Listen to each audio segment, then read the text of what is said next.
나와 안 맞는 남자와의 연애에 대해서 말씀드릴게요. 현재 나랑 사귀고 있는 사람이 나랑 안 맞다고 느껴지신 적이 있을 겁니다. 정확히는 우리가 안 맞는 부분이 있는 거고요. 네. 이렇게 맞지 않는 부분이 하나둘씩 늘어감에 따라서 우리는 이제 서로에게 말 못할 이제 비밀이 생깁니다. 그 다음에 과거에 우리랑 비교도 하고, 그 다음에 다른 커플들하고 또 이제 비교를 하게 됩니다. 그래서 이건 좀 아니다 이런 생각이 들기 시작하면 이제 배신의 싹이 틉니다.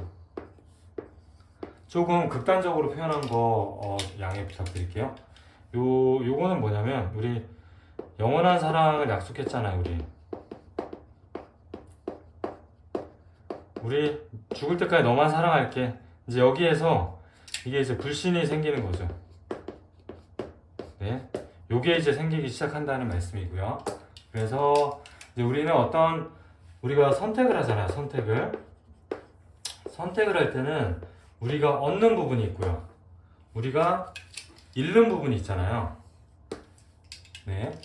근데 우리는 얻을 수 있는 거 있잖아요. 얻을 수 있는 것만 우리가 생각을 하지, 우리가 잃어야 되는 거, 혹은 잃어야 되는 거, 아니면 우리가 감당해야 되는 거는 생각하지 않고요.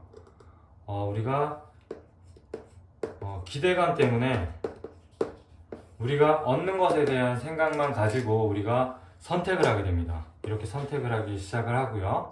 그래서 선택 이후에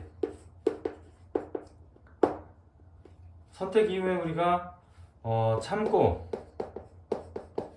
희생해야 되는 게 생기잖아요. 참고 희생해야 된다. 이게 생기면 우리는 어떤 느낌 들까요? 네, 낚였다, 이런 기분입니다. 그러니까 애초부터 이렇게 생각을 하지 않고 얻는 거에 대한 기대감만으로 우리가 연애 상대나 배우자를 선택을 해서 이렇게 연애 과정을 겪다 보면 생각지도 못한 게 하나둘씩 튀어나오는데, 이제 그럴 때 우리가 낚였다 이런 느낌을 받을 수가 있겠죠. 네. 안 맞다고 생각되는 이제 사람과 연애에 대해서 알아볼 텐데요. 안 맞다라고 느껴지는 타이밍이 있어요. 안 맞다고 느껴지는 타이밍 언제일까요? 우리 가치관이 대립할 때입니다. 그러면 예를 들어서 나는 강아지를 좋아해. 근데 상대방은 그냥 동물이다, 이런 마인드예요. 나는 강아지를 식구처럼 생각해요. 그래서 가족으로 키우고 있어요. 그래서 당연히 간식 주고, 한 달에 한 번씩 심장, 사상충 약도 먹이고 병원도 데려가요. 자, 상대방은 여기까지는 괜찮대. 근데 또 뭘 해줘야 돼요? 식구니까 똥 산책을 해줘야 되고요. 산책을 주기적으로 해야 돼. 그 다음에 우리 놀러 갈 때도 애견 동반 카페를 찾아다녀야 돼요. 그리고 집에 아무도 없어. 그러면 우리가 데이트도 못할 때가 있어요. 이제 이런 부분이 상대방 입장에서는 못마땅할 수 있죠. 동물한테 그렇게 돈을 쓰느냐. 아니다. 내 가족이기 때문에 이건 당연한 거다. 이제 이런 차이가 발생할 수가 있습니다. 그리고요,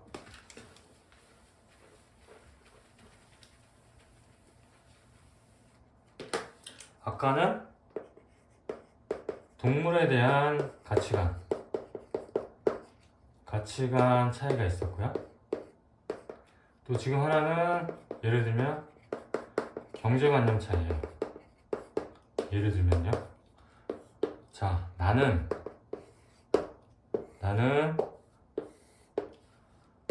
돈은 쓸 거 쓰고 남은 돈은 저축해. 근데 상대방은 1번이 저축, 2번 데이트도 돈을 정해서 해.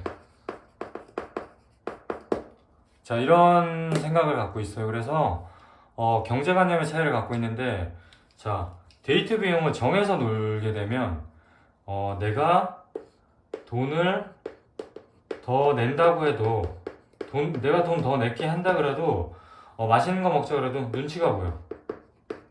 왜? 얘가 볼 때는 내가 경제관념 없이 보일 테니까. 그리고 돈에 맞춰서 데이트를 하잖아요.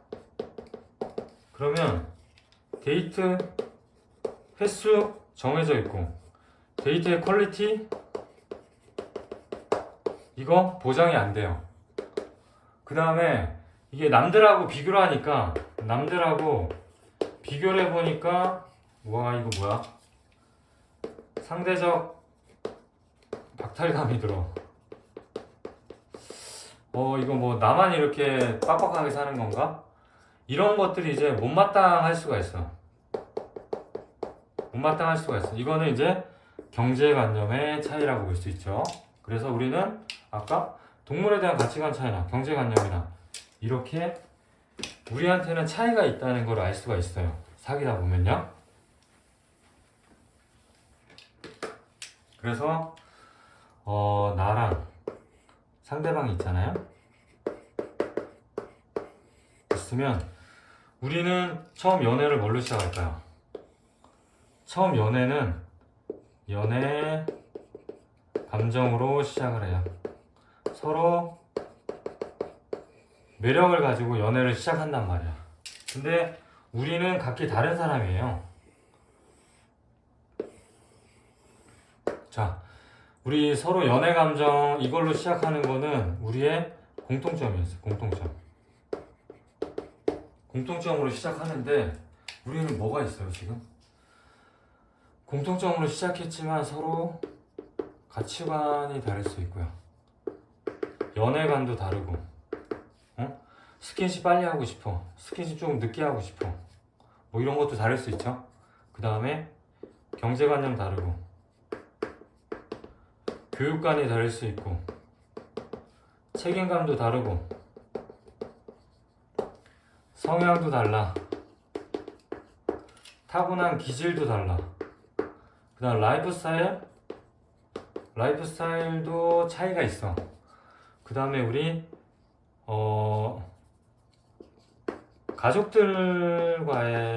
가족과의 관계 있잖아요. 자, 여기에서 영향을 받는 것도 달라요. 그 다음에 우리는 수많은 이렇게 차이점. 우리는 이 차이점을 남겨둔 상태에서 우리는 이 연애 감정으로 연애를 시작한단 말이에요. 그래서 이걸로만 시작했다가 중간에 만약에 뭐 경제관념이 다른 부분이 튀어나왔다 그러면 어떤 생각이 들겠어요? 속았다. 뭐 이런 생각이 들 수 있겠죠.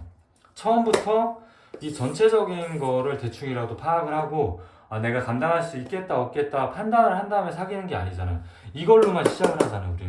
우리는 연애 감정, 매력 부분 갖고 스타트를 해. 근데 뭐야, 우리는 여전히 가치관, 연애관, 경제관, 교육관, 뭐 가족, 라이프스타일, 기술 이런 거는 차이점은 여전히 있는 상태로, 이 차이점이 있는 상태로 우리는 시작을 한단 말이에요. 이렇게. 네. 그래서 여기에 대한 정리를 해보면, 자, 우리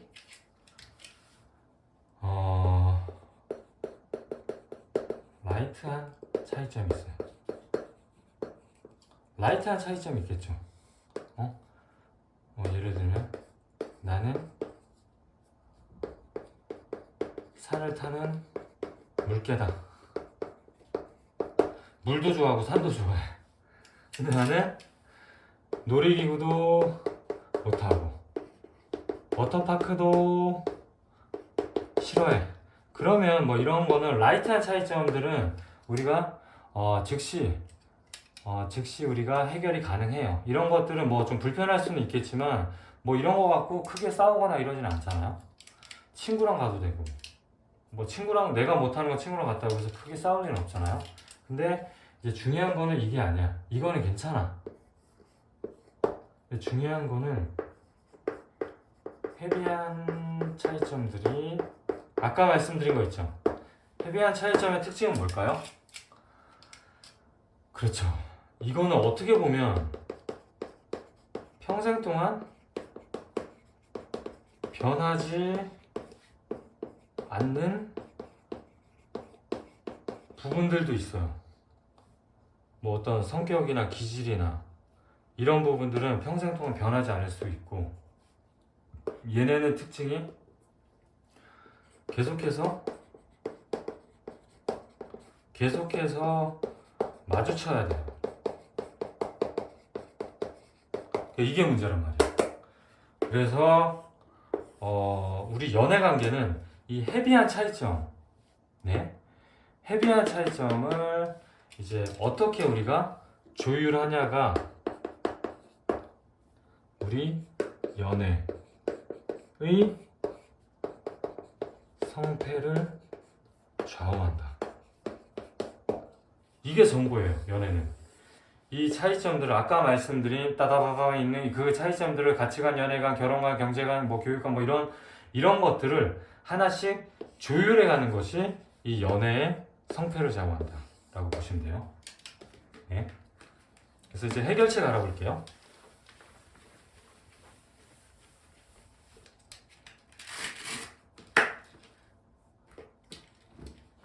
해결책은 이게 뭐 간단하진 않죠. 그쵸? 해결책은 우리 서로의 다양성을 인정을 해줍니다. 다른 부분을, 일정한 부분은 인정을 해줘야 돼요.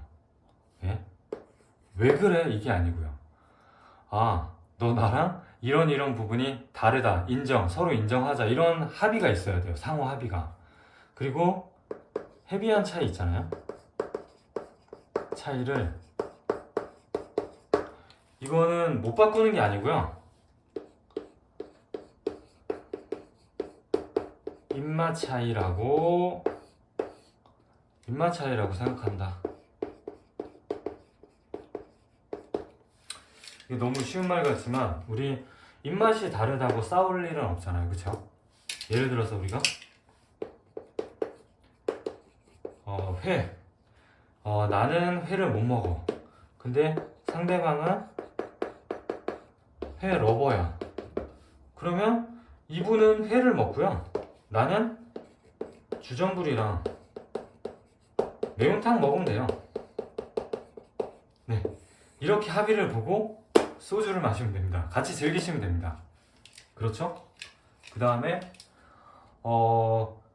자, 여자친구는 몸매가 좋아서 옷 스타일이 딱 붙는 거 입어. 딱 붙는 거. 근데 나는 헐렁하게 루즈한 스타일을 좋아해요. 그러면 각각 취향을 존중해주면 돼요. 어느 날 등산을 간다고 말이에요. 등산 간다고 여자친구가 남자친구한테 레깅스를 같이 입자. 이렇게 강요만 안 하시면 됩니다. 아시겠죠? 네. 그래서 이제 우리 헤비한 차이를 심각하게 받아들이지 말고요. 그냥 입맛 차이라고 생각하시면 가장 간단합니다. 이 정도로 뭐 극복할 수 없는 게 아니고 입맛 차이처럼 가볍게 극복할 수 있다고 서로 생각을 해주시고 차이를 인정을 해주시면 됩니다. 네. 우리가 나랑 상대방 있죠? 이게 서로 부딪히는 거는 안 맞아서가 아니고 유전적으로 우리는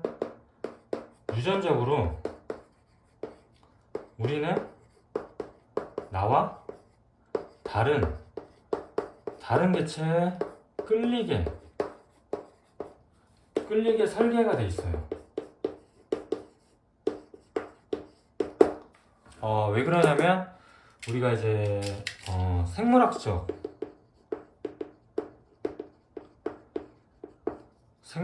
우리가 진화적 관점에서 보면요, 네, 우리가 성공적인 번식을 위해서 그렇거든요.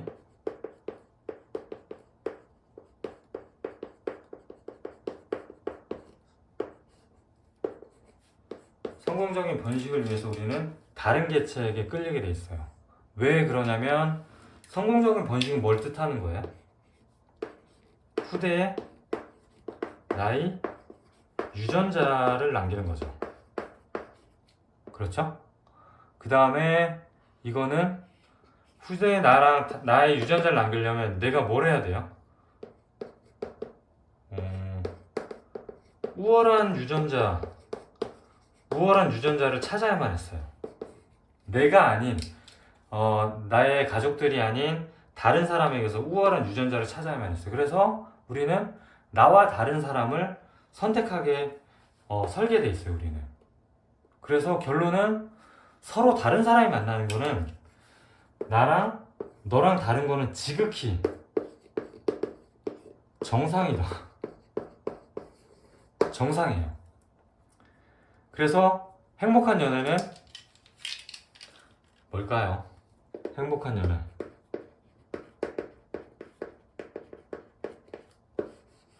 나랑 안 맞다고 생각되는 그 부분을 어떻게 조율해 가냐가 이제 핵심입니다. 그래서 상대방과 나의 안 맞는 부분을 하나씩 조율해 가는 부분이 이제 행복한 연애의 핵심이다. 이렇게 생각하시고, 지금 앞에 계신 분들 소중하게 생각하시고요. 안 맞는 부분이 있으면 그 안 맞는 부분이 어떤 부분이 안 맞는지 이게 서로 토론과 그 다음 결론을 해야 되는데, 이 결론은 뭐다? 상호 합의가 있어야 됩니다. 네, 이게 뭐 말처럼 쉬운 건 아니겠지만 일단 단순히 안 맞다가 아니고요, 원래 안 맞는 게 정상이다라는 거를 이제 알고 계시면 됩니다. 네, 오늘은 여기까지 할게요. 수고하셨습니다.